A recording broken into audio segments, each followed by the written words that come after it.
Welcome back to First Seasons, everybody. It's Eric with Sprucehill Homes here. We are on week 19 of this magnificent project. We were here last time and we were looking at a crane, landing some beams, and then we were talking about spreading some trusses. So the team has been working on getting those trusses spread since we were here last. I think there's some other elements going on and being dealt with.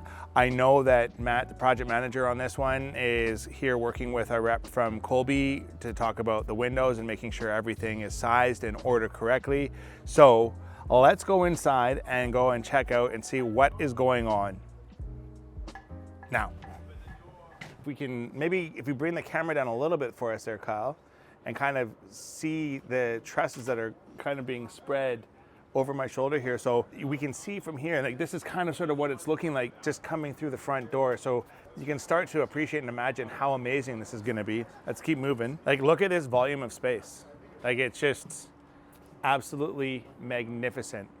How open and like just, God, it feels fantastic. And I mean, who doesn't love a vaulted ceiling, right?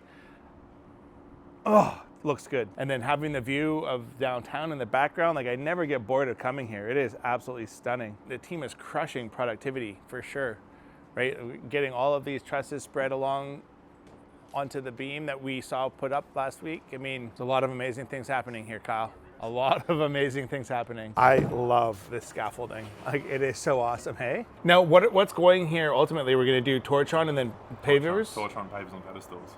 Well, then we do want the 6 inches. It'll give us the height. Yeah. But we can do the paver, those porcelain pavers, so we can start using like the rubber shims. That's right. And then grow, because the deck already slopes to the front. Right. So, but we can put the porcelain pavers on perfectly flat, Yes, right? Correct. But like, let's make sure we give ourselves. So, I mean, I think what we could do is a combination of two things, right? Because we could build up a curb on the inside of the house. Yeah, but we can modify the header. We've got all sorts of space to move up, right? Now, is there a window? Is there a window going up here? Yes. So, do we need to worry about a relationship of our door to that window? Is that a concern? No, probably not. Well, Yeah, I mean, like if this header was actually the bottom of that window up there, that would almost be perfect. Yeah. Can we not just remove this vinyl and just put torch on, right? Like pull this vinyl up and replace it with torch on? Probably. Yeah. Can we not just do that? It's got ply now anyway.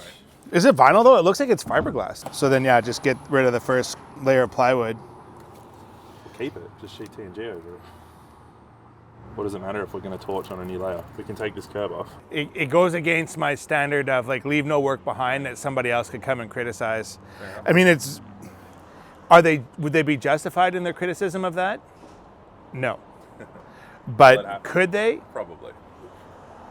Yeah. So no, because the problem with the shiplap is you have something introduced in there whereby when somebody's walking on it, the nails can squeak in the floor. Like that's why we want to get rid of the shiplap to basically eliminate squeaking. Yeah. That's a wrap on today's video, everybody. Thank you so much for taking the time to watch and check out what we're doing. If you have enough energy, click that like button. And I know it's a big ask, but maybe you could subscribe to the channel or follow us as well. In the meantime, if you have a renovation that you've been dreaming about, thinking about, we would love to be your partners in success. Reach out to us on our phone, or you can hit us up on our website, check out what we do, book a call, whatever works for you. We'd love to work with you. In the meantime, thanks so much for watching. Stay awesome and see you next time. Bye now.